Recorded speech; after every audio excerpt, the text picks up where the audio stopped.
welcome to your first aquarium and pond guide. I'm Paul Talbot. I'm going to show you just how fun and easy it is to keep fish, providing that you have the right information. So when you get an aquarium, out of all the different types of fish there are, you need to make sure you're choosing the right fish that are going to suit your aquarium. Or on the other hand, make sure you get an aquarium or pond that actually suits the type of fish that you want to keep. Now, information is quite easy with this DVD. Just follow the chapters of the DVD and make sure you understand the concepts behind each one of those chapters, and it will make sure you've got the right information to really enjoy your fish keeping.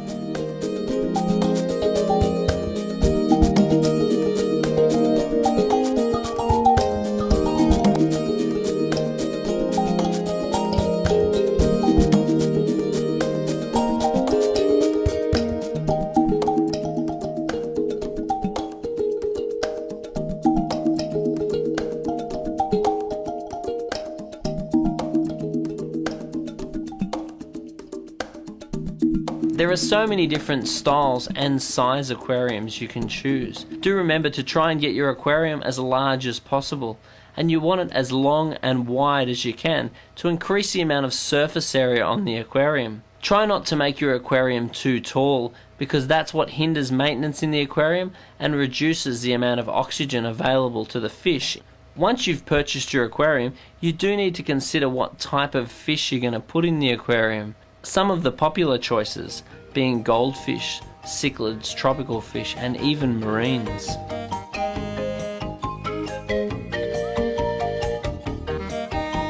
There are freshwater cold water fish, freshwater warm water fish, known as tropical fish, saltwater cold water fish, and saltwater tropical fish, known as marine fish.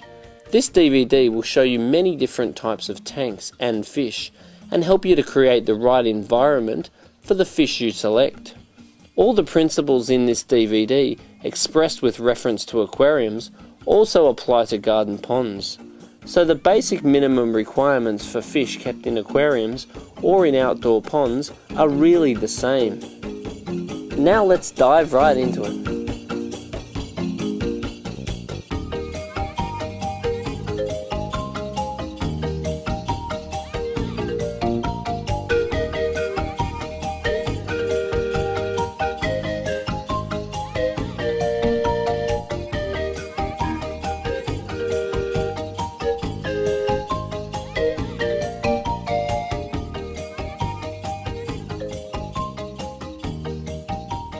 Goldfish are still one of the easiest and most commonly kept species of fish in the world. The main problem that people have with these fish is putting too many of them in the aquarium and feeding them too much. Goldfish don't have a stomach as such, they've got a long intestine. So basically they'll keep eating until they pollute their own water. Goldfish are closely related to the carp, so they are quite a messy species of fish. So it does pay to have very good filtration on any aquarium with goldfish. Goldfish can also be kept in tropical conditions. When that's the case, they do tend to eat a little bit more and be a little bit more active. When mixing tropical fish with goldfish, just remember the goldfish have got quite a big mouth, so don't keep anything too small, and they tend to have quite flowy fins, so don't keep anything that might nip on the fins or be aggressive to the goldfish. Many people choose not to put goldfish in their tropical aquariums because the goldfish are just more messy and destructive than most tropical fish. The size fish grow in an aquarium is governed by the size of the tank. The bigger the aquarium, the bigger the fish are allowed to grow. And in the smaller aquariums, the fish do stunt and stay much smaller. Sometimes goldfish will breed in an aquarium, but it's very common in garden ponds. Most of the time when goldfish breed, they will eat their own eggs and young. So making sure there's lots of cover for the babies to escape to is very important if you want to breed these fish. While the goldfish are young, you can't really tell male from female, but as they get older, in breeding time, the males will have dimples on the gills. Do remember that all these goldfish are actually a line-bred species, and the stranger they are, the boggly eyes and the double tails and the pearl scales and things like that, the stranger they are, the less hardy dominant genes they've got. Therefore, the stranger ones do tend to die more easily. They don't have the strong immune system of the original species. And you really need to understand the size of mouth rule. Basically, if a fish is small enough to fit inside a big fish's mouth, you need to understand there's a very good chance it'll end up getting eaten. Goldfish by nature are a very peaceful species of fish, but every now and then you hear stories about people getting a rogue one that goes around attacking and even killing some of their fish. So look out for that. If you do get a dominant fish that's attacking the rest of your fish, you really need to look at trading it in or removing it out of the aquarium, so then you can go back to having a nice, peaceful, harmonious fish tank. Siamese fighting fish come in a whole array of different colours and even shapes. Fighters really are a tropical fish, so make sure you keep it in the warmest position in the house. They really thrive best at around 24-25 degrees.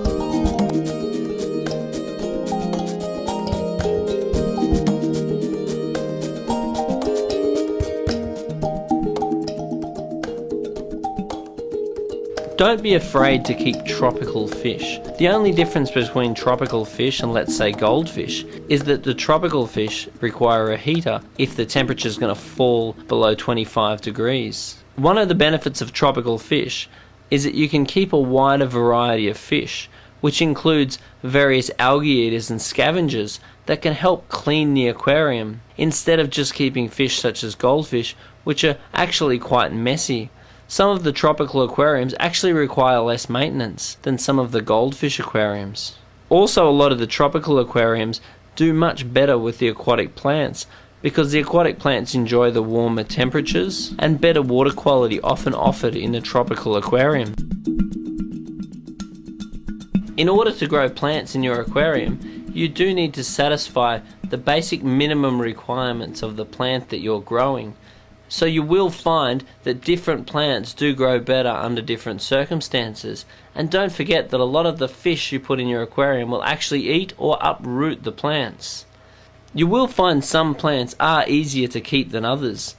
Some plants do require quite specific environments, requiring lots of light and fertilizer, whereas other plants appear to just grow under the conditions that you offer. So if you do put a plant in your aquarium and it's not successful, it's probably worth either getting advice from your aquarium supplier or just trying a different type of plant next time. A lot of fish kept by beginners, such as goldfish, do love to eat the plants. So it is quite common for people to get some live aquatic plants for the aquarium, knowing that the fish are going to eat them, because it is quite a good natural food source for them. Goldfish by nature are a very destructive species of fish, so keeping live plants most of the time is just out of the question. Most of the synthetic or plastic varieties really are a better choice, because the live plants are either just going to be uprooted or eaten by the goldfish. Tropical aquariums and goldfish aquariums do require the same types of filtrations, and the same principles apply. Basically, the better the filtration, the better the aquarium is likely to run for you. Within tropical fish, there's so many different types that you can select.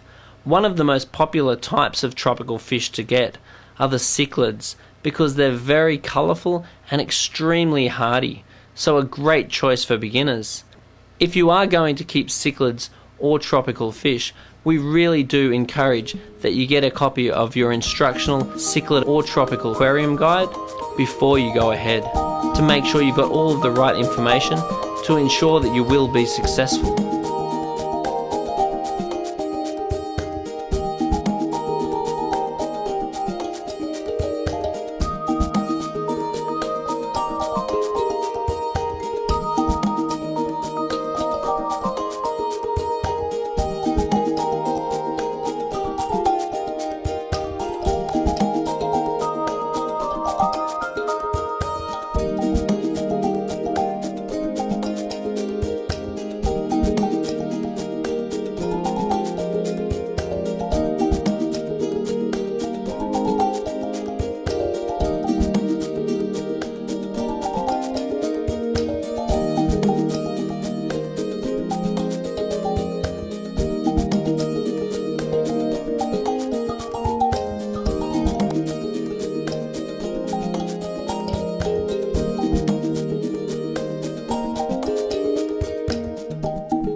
Another really interesting alternative is the crayfish or yabbies. They're very interesting little animals, but very unpredictable in their nature. I've put them together and sometimes there's no problems, and then sometimes they just go and eat each other. So particularly be careful with small ones, because the big ones will often eat the small ones, and the same thing with fish. If you put fish with them, you really have to expect that they're probably going to eat them. Yabbies have similar requirements to fish, such as goldfish, so they're to be maintained in the same fashion. The main issue with yabbies is their compatibility. One thing I've learned is that sometimes they go together and they can be mixed with fish, and sometimes they can't. They really are quite unpredictable. Most yabbies too are quite easy to breed, providing that you get a compatible pair.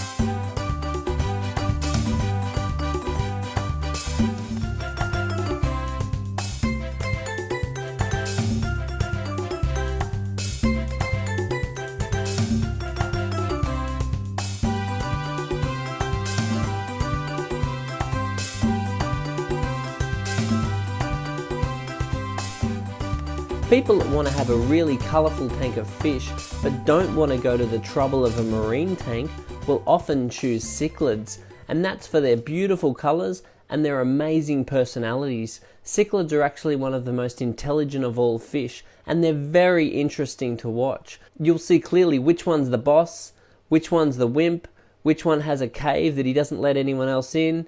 Maybe this one's friends with that one, this one doesn't like that one. There's whole social hierarchies going on with the tank, which is really interesting to watch. Most cichlids are too aggressive to be kept with common tropical fish. So if you are going to keep cichlids, one of the main rules is to make sure you have plenty of fish in the aquarium. Because they're quite a social fish, you will find they're quite aggressive if they're kept in situations with low population. Having the higher population tends to disperse their aggression. Do be wary of some of the American cichlids, because some of them grow quite large and can be quite aggressive, so they do require a lot of space and patience. The two most obvious choices within cichlids is the African cichlids or the American cichlids. The American cichlids tend to come from river systems and have a much more neutral pH and tend to grow quite large, whereas the African cichlids come from the African rift lakes, so they're a lake fish and they require a much higher pH. Most of the Americans are quite tolerant for pH, but do be careful mixing the fish. Most cichlids do breed really easily, and that can be a lot of fun, especially for the kids.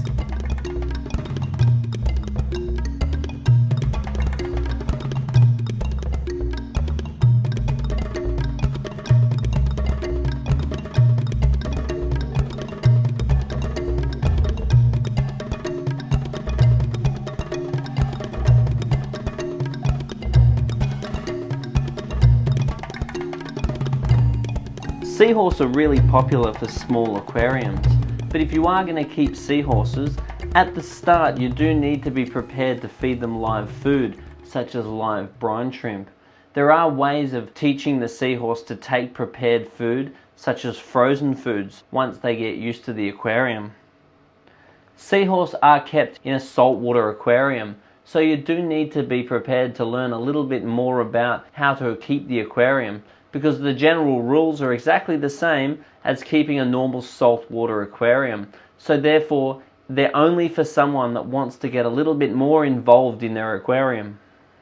Seahorse can only be kept with a very select range of fish, because seahorse are a slow grazing animal, so it's really important not to put them with any gluttonous fish that will eat the food before the seahorse even see it.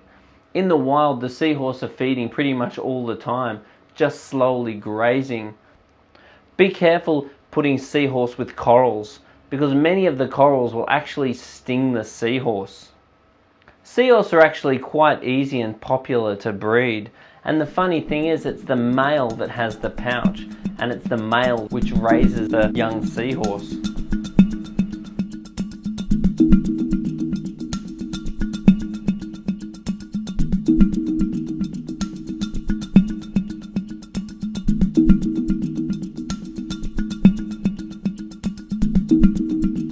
The marine aquariums are saltwater aquariums for the saltwater fish, which opens you up to the beauty of the coral reef fish. These days marine aquariums are getting easier and easier to keep with the increased amounts of knowledge and equipment that's available to you.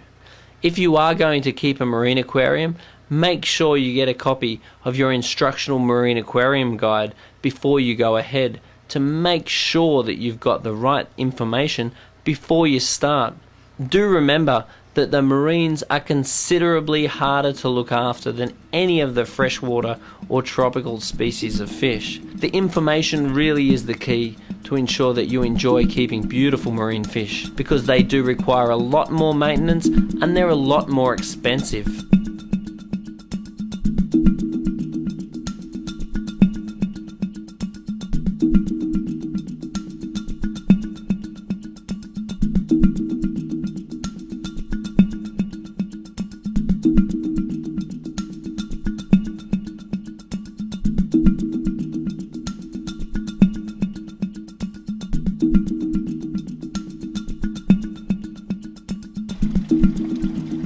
High quality koi are among the most expensive of all fish, because breeders are constantly striving to create the best colours and pattern within these fish, which is quite amazing considering that they're all bred from what was originally a browny black looking fish. Koi carp are a very popular selection for beginners in the aquarium hobby. Do remember that these fish grow very large, and even though they're very hardy and easy to keep, you're really best off keeping these fish in large aquariums or even outdoor ponds. There's many very exotic and beautiful varieties originating from Japan. Some of the most popular varieties of koi are Kohaku, Senki, Showa, and Ogon. A story I keep hearing again and again is exactly how addictive these koi are. Because of the different varieties and colours that there are available, people get very attached to them. So they'll often put a koi out in an outdoor pond. Next thing you know, the koi has grown too big for the pond, so the person needs to get a bigger pond. And then next thing you know, they need to get 2 ponds. And then before they know it, they're actually a koi breeder, even to the extreme of situations such as this, where their whole backyard is literally full of koi ponds.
Aquatic snails are also quite popular to keep. Many types of snails can easily be kept and even bred. Snails also help to eat the algae that grows naturally in an aquarium. If you don't have any algae in the aquarium, there are various algae wafer foods which the snails will comfortably feed on. Do remember that some fish do eat snails.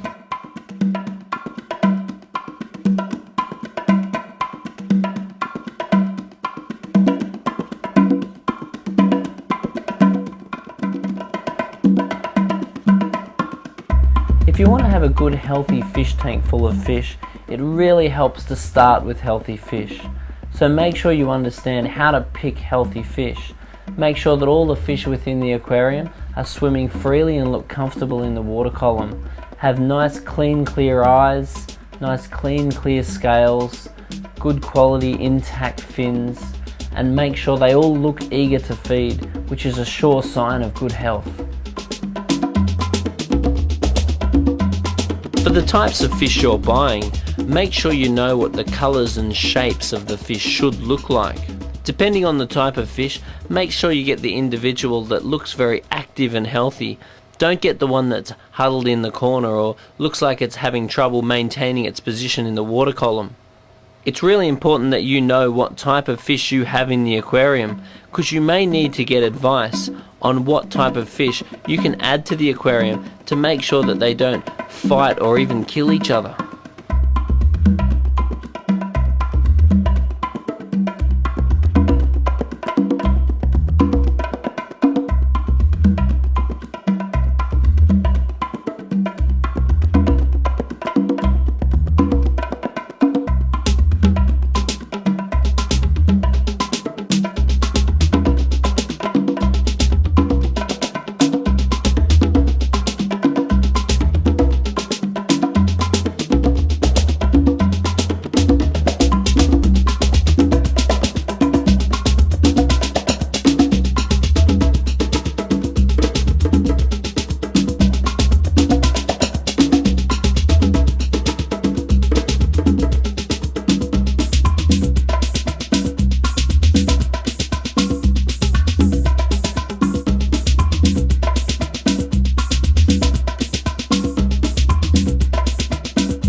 What we're going to do now is show you completely how to set up a medium-sized aquarium such as this one. This is one of the all-in-one models, so it's got lights and filters built into it. We're also going to add an air pump to it, put some gravel, put a background on the back of the aquarium, and then fit it with the decorations, so then we're ready for our fish.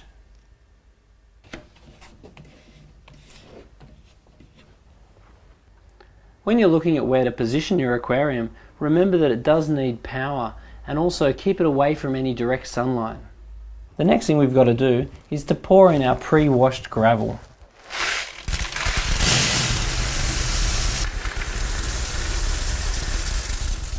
Try to make sure your gravel particles are not too big, and you only really need a very thin layer.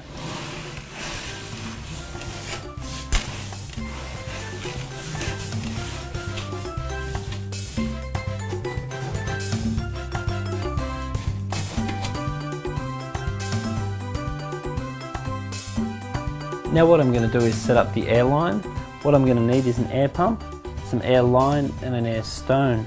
The air pump is what generates the air through the air line. Make sure you have a check valve so if water drains back it doesn't blow the pump up, and an air stone to deliver the oxygen into the water. The air stone is really important to any aquarium to give oxygen for the fish, because the water coming out of the filter is actually very low in oxygen because it's been used by the bacterial process of the filter.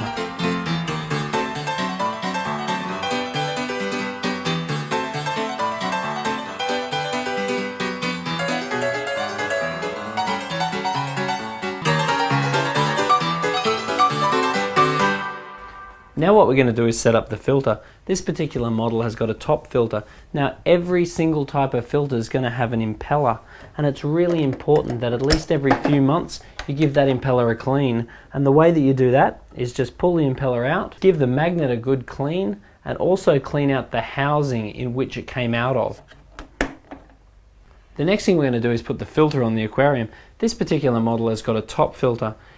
The key to any good filter is biological filter material. Little bacteria is going to grow on this material which will break down the waste from your fish. So it's really important that you never clean it with water from the tap, which often contains chlorine and it kills the bacteria. The next part of this filter is the mechanical filtration, which is going to take any of the solid waste particles out of the water. So the water is going to be going down through the mechanical filtration, which is going to take any little particles out of the water. So when this stuff gets dirty, just throw it out and put some more in, and then it's going to go past the biological filtration, which is going to break down any waste in the water. Now if you find that your water has a smell or a colour to it, if it has like a little tint, then you can put some activated carbon or similar products into the aquarium, which will suck out the smell or the tint in the water, leaving you with beautiful crystal clear water.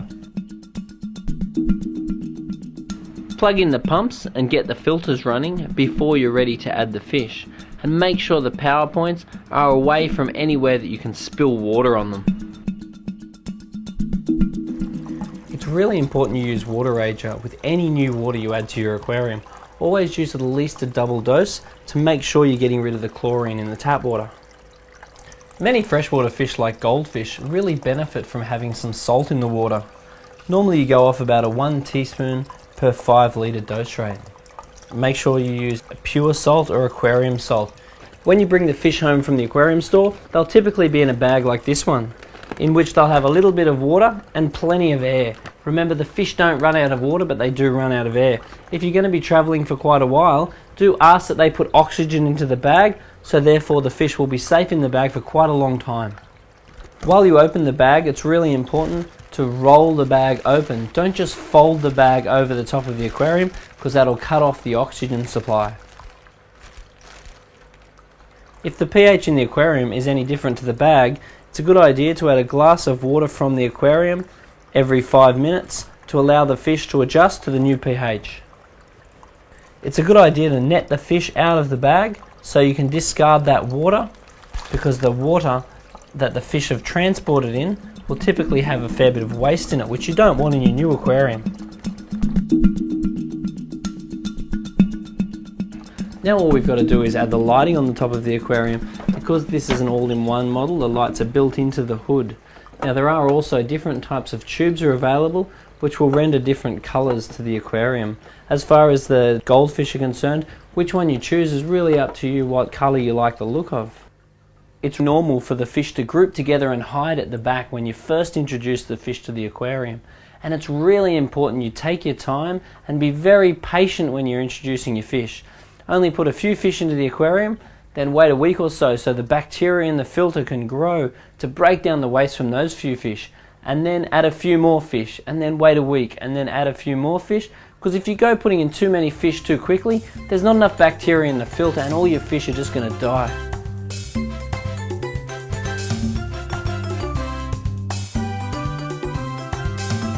It's a really good idea to have lids on the top of your aquarium, because it helps stop your fish from jumping out and other things from getting in.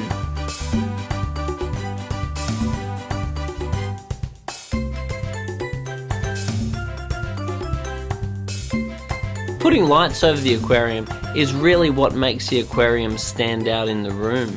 Make sure you use lights that are designed for fish tanks, so it highlights the colours of the fish. The lights are not actually important to the fish, but are important to any live plants you might want to put in the aquarium.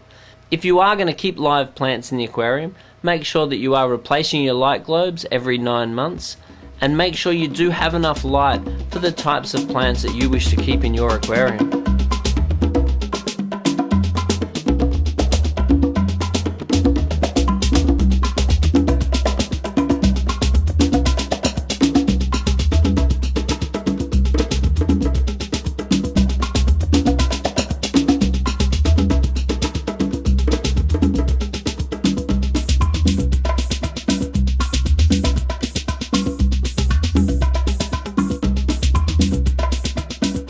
The key to keeping good healthy fish is to learn how to keep good quality water. Now there's a few parameters that you really want to understand within the water. The first thing, make sure you're using water age whenever you're putting new water in the aquarium, and understand that as the fish spend time in the aquarium, they produce carbon dioxide in the aquarium, which makes the water acidic, and the waste produced from the fish makes the water acidic.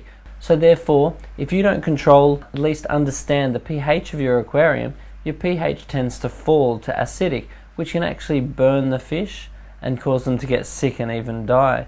Regular water changes, good filtration and good aeration in the aquarium is how you'll ensure that your water doesn't go acidic. It's a really good idea to be aware of pH, which is the acid and alkaline levels of the water, because if your pH is constantly low, your fish will end up getting sick. pH tests are very easy to do, and using simple chemicals you can adjust the pH. The single most important element of any aquarium is the oxygen level, because at the end of the day, without oxygen, neither the fish nor the bacteria are going to survive. The bacteria are what's responsible for breaking down the waste from the fish. Now the fish produce a waste called ammonia, and then the ammonia is broken down by bacteria into nitrite, and the nitrite is broken down by bacteria into the nitrate, and the presence of oxygen is one of the most important components there. Understanding that the bacteria needs to break down the ammonia means that we need somewhere for this bacteria to be, for example in a filter. So the bigger the filter and the more bacteria this filter can grow, the more effective the filter is going to be and the cleaner your aquarium is going to be.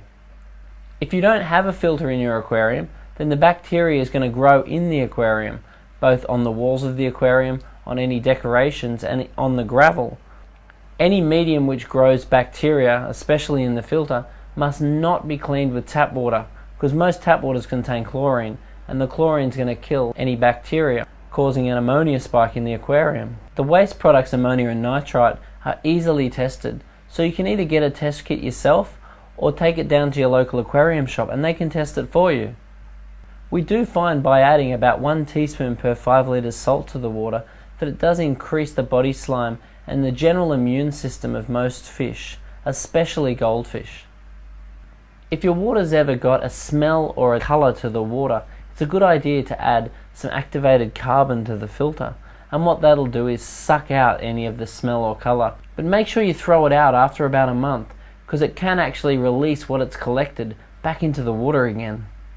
Besides overfeeding, the other main problem that people have is impatience. They put too many fish into their aquarium too quickly.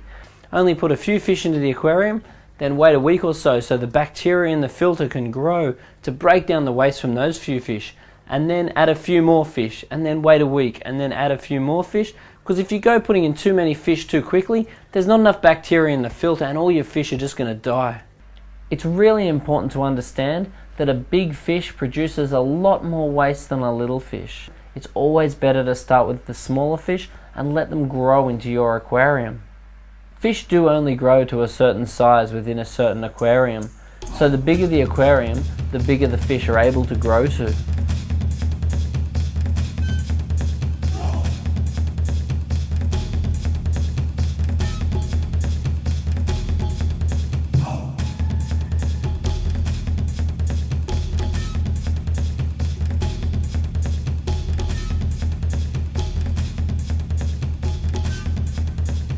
The biggest mistake that anyone actually makes is really just overfeeding. It's really important you understand how and what to feed your fish.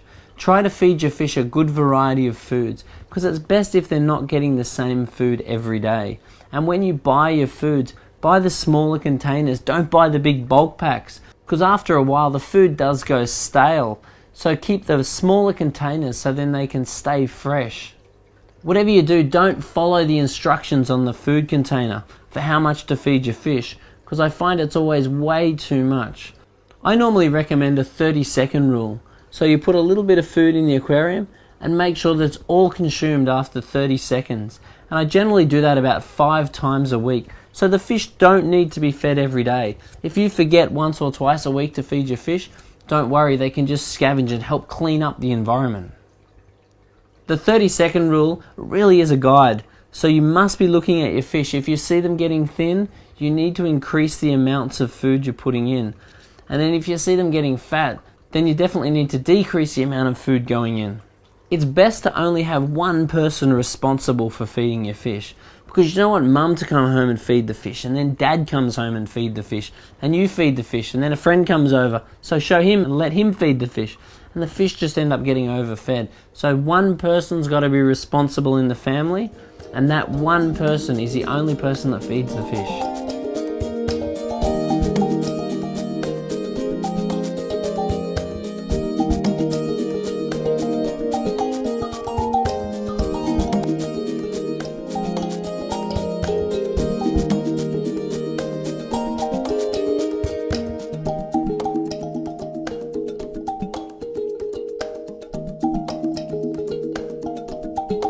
Under most circumstances, it's a good idea to have a good filter on your aquarium, because at the end of the day that's what keeps good water quality to keep your fish healthy.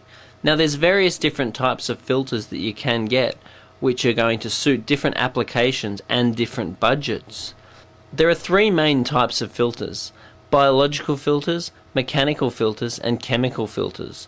Biological filters are where you're using bacteria on a medium to break down the organics in the water, and are by far the most popular and successful style of filter. You've also got mechanical filter, which works well with a biological filter because the mechanical filter traps any detritus or particles that are in the water. There's also chemical filtration, and that sucks various organics out of the water. The simplest of all the filters is the corner filter, which sits in the corner of the aquarium, just driven by a little air pump which sucks the water past the media, which is hopefully a type of biological and mechanical medium. There's also hang-on filters, which, as the name suggests, hang on the back and pass the water via various filter materials. A lot of these are driven by cartridges, so make sure you know how often those cartridge filters need to be replaced, because they're based on carbon, and the carbon will suck in organics till it becomes turgent, and then possibly release those organics back into the aquarium again. Another choice is the under gravel filter, which sucks the water down through the gravel, and bacteria grows on the gravel and breaks down the waste from your fish. It is important when you do your water changes to clean the under gravel filter using a gravel siphon to suck any detritus out of the gravel. Especially for large aquariums, canister filters are very popular because they can be quite big and they sit outside the aquarium with just a hose going to and from the aquarium, easily concealing them in a cupboard. If you're going to put in a really large aquarium, there's various custom-made sump filters which you really should have a look at. You do have to remember, with these small aquariums that don't have any filtration or even aeration, water changes are very, very important, because water changes diffuse the waste produced by these animals. So you need to be doing very regular water changes. In most circumstances, you should at least have an aerator. Even just a simple aerator can drastically increase the water quality of any aquarium. In aquariums without filtration, bacteria grows on your gravel, on the glass and on the decorations. So you need to make sure that your water changes are only partial water changes, which are done regularly, and that you never clean your gravel or even your ornaments with tap water to kill the bacteria, which is actually keeping your fish alive. Most aquariums, it's very simple to adapt a filter or even an aerator to it, and that addition will be invaluable.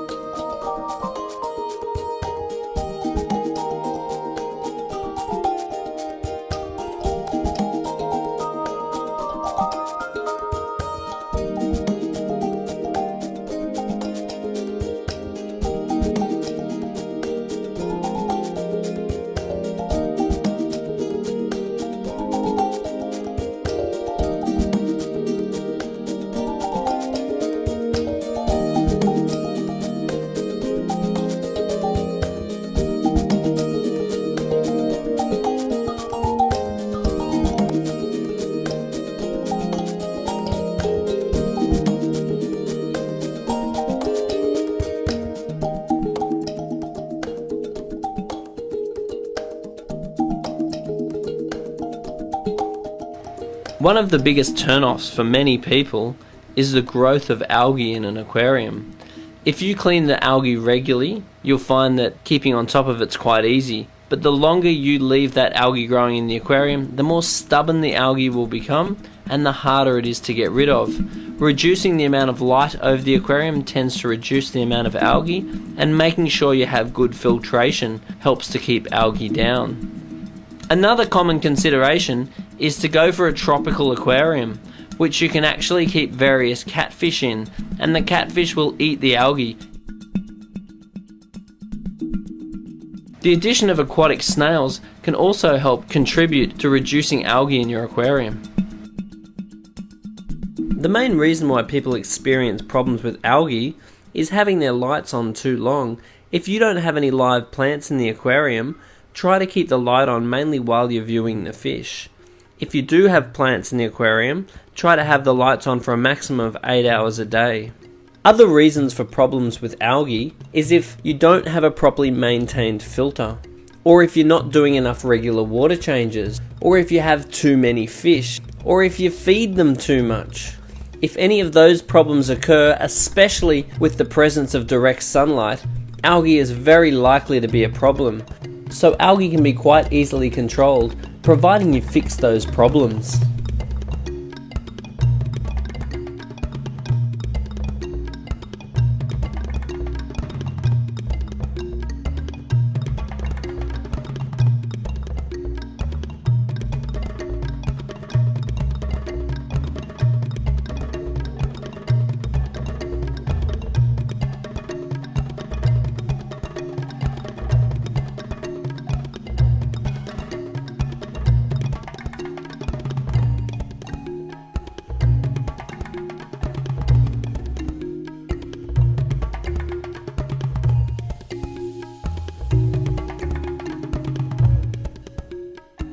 There are many suckermouth catfish which will actually eat the algae in the aquarium, even to the point where you don't have to clean it yourself.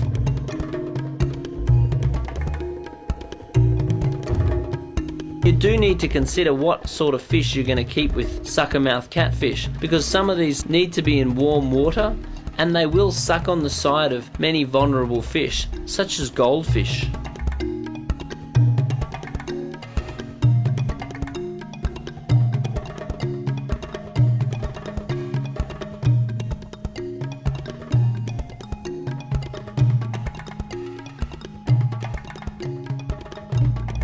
Doing your maintenance should be enjoyable, and the key to it is do small amounts regularly, instead of leaving it until the tank looks disgusting and having to totally overhaul it, which takes a lot more time and really isn't as good for the fish.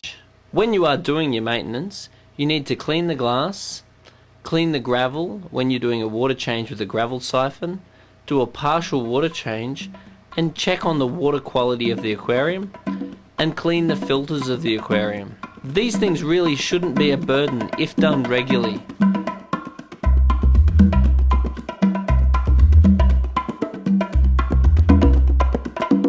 When you're maintaining your aquarium, make sure you're cleaning it out with an aquarium safe sponge, because you don't want a sponge that's either going to scratch your glass or even contain various antibacterial chemicals which can even kill your fish. There's various ways of wiping the algae off the inside of the glass. The easiest are definitely the algae magnets, but then you've got various scrapers and sponges that you can also use. If you do this regularly, then the algae doesn't tend to build up as stubborn, and therefore it's a lot quicker to do. When you're doing a water change, don't remove more than about a quarter of the water at a time to avoid shock to the fish. And always use a gravel cleaner to remove the water, therefore you get to clean the gravel at the same time as doing a water change. If you only have a very small aquarium, make sure you stir the gravel before you remove the water.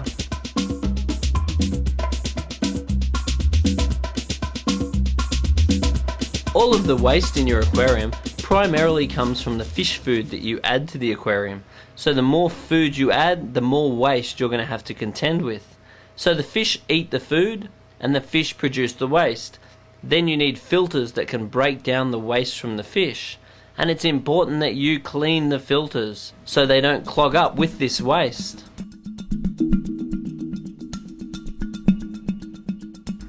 There's all different types of filters available, so it's really important that you understand how to clean yours properly. A good filter should have both a mechanical and a biological medium. It's really important the biological medium is cleaned with water that you drain out of the aquarium and not exposed to tap water. And your mechanical medium, which collects all of the dirt, as soon as it looks dirty, it's best just to throw it away and put in a new one. When you first set up an aquarium, it's quite normal for it to go cloudy for a little while, because you've introduced various organics into the aquarium, and sometimes water-bound bacteria are the first ones to grow. As the good bacteria grows in the filter, the cloudiness will soon disappear, leaving your aquarium beautiful and crystal clear. Sometimes the aquariums will go cloudy if either they're overfed or overstocked. So if you've put too many fish in the aquarium and the water's gone cloudy, then you might need to take some drastic action, such as doing partial water changes and adding various bacteria chemicals to make sure that you've got strong bacteria colonies to break down the waste from your fish.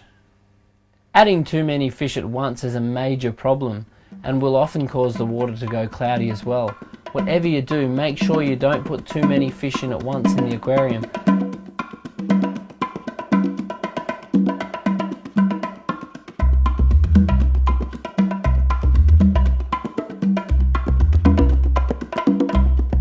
It's very important that you never release any of your plants or fish that you've kept in your aquarium back into the wild, because many species of plants and fish can be noxious to foreign environments. And if you go releasing into a foreign environment, the effects can be devastating on the natural ecosystem.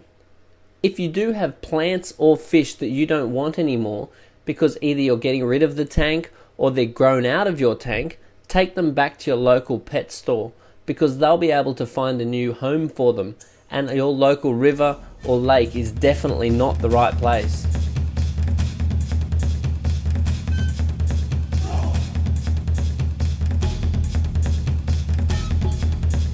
You really have to be aware to look out for diseases that could develop within your fish. The first thing is watch the way the fish swims and the feeding habits of the fish. Generally, if the fish are eager to eat, then there's a good sign that they're healthy.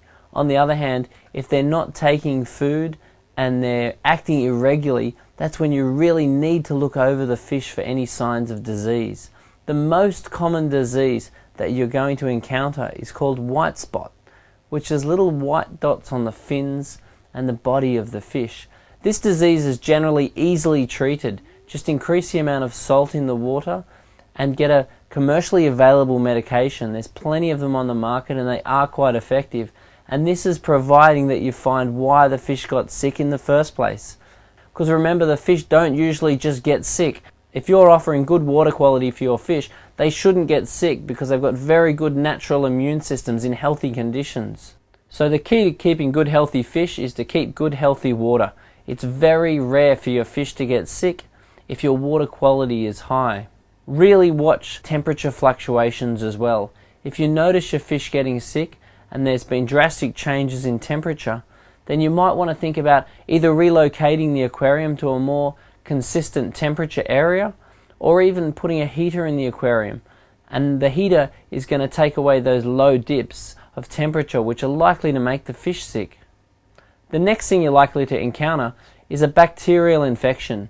Same thing again, if your water quality is high, then bacterial infection is not highly likely, because the immune system of the fish and the body slime of the fish contain antibacterial agents and antiparasitic agents that help to keep the fish healthy. But then if they attack each other or bump themselves on a rock and do damage their body, it is quite common to get a bacterial infection in the wound. And there is plenty of commercially available medications which will quickly and effectively avoid these bacterial problems. Increased salt is also going to help bacterial problems. The next thing is a fungal infection. If you've left the bacterial infection untreated for too long, it can actually change into a fungal infection.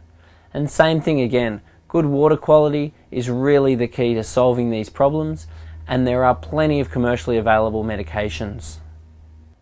If you've had your fish for many years, sometimes it can also just die of old age. You do find that in the smaller aquariums, the fish don't tend to last quite as long as in the larger aquariums where you hear of fish living for 15 to 20 years. And that's very much dependent on the species of fish. Some of the very small fish are only annual fish in the wild, so therefore they live, breed and die all in 1 year. If you ever notice what seems to be blood coming from the body of the fish into the fins of the fish, that's called a hemorrhage, which basically means the fish is experiencing stress. So you need to check your water quality and find out why this fish is stressed in order to reverse the effects of a hemorrhage. A funny thing to remember is that fish don't want to die. They die for a reason.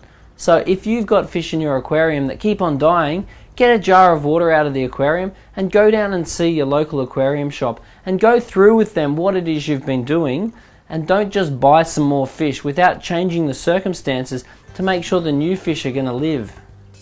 Also know that when fish are looking a bit lethargic or listless and are breathing very heavily, that's their way of trying to tell you that something's wrong. So you really need to investigate to find out what's going wrong with that aquarium.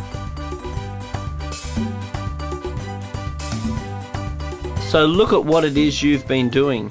Make sure you haven't been overfeeding your fish, or you haven't added too many fish to the aquarium, or you haven't over-cleaned the aquarium, or even washed the filter material with tap water.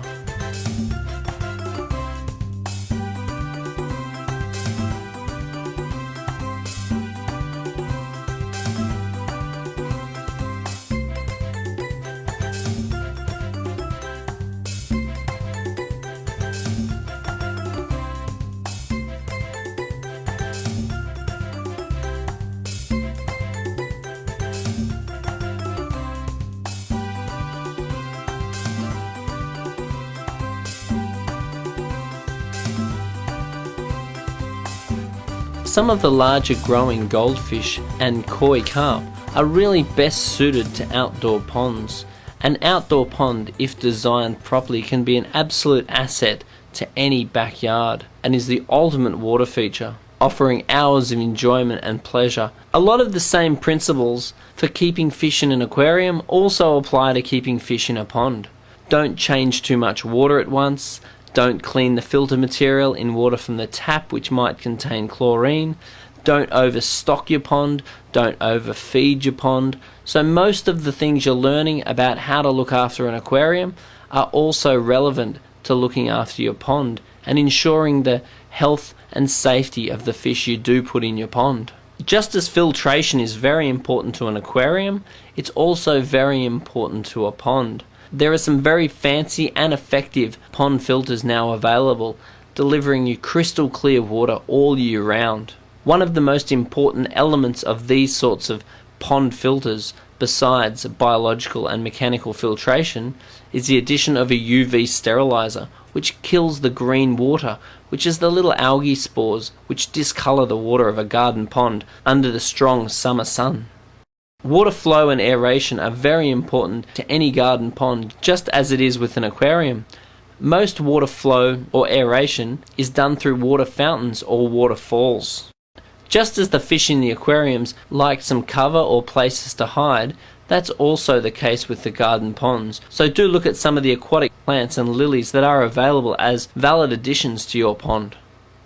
The key to maintaining a garden pond, as with any aquarium, is to do small amounts regularly instead of these large spring cleans, which cause major amounts of stress to the fish in the pond or aquarium for that matter. So doing small regular water changes are far more beneficial than big half water changes, and cleaning the filter regularly, once again in water from the fish tank, not water from the tap, instead of waiting for the filter to clog up before you actually clean it, is going to really benefit the pond.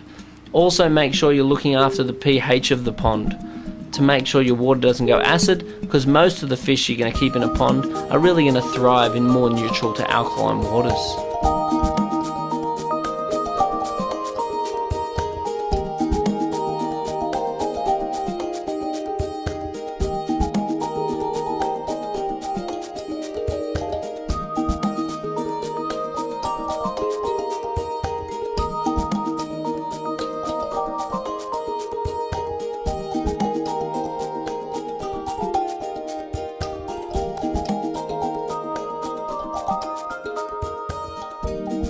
I hope you've really enjoyed this DVD. By now you have enough information to really have fun with this hobby. It's very easy to revisit the relevant chapters of the DVD while you're maintaining your aquarium, but remember that your first point of call is your local aquarium supplier, so really get to know them. They can help you if you have any problems. Good luck and enjoy.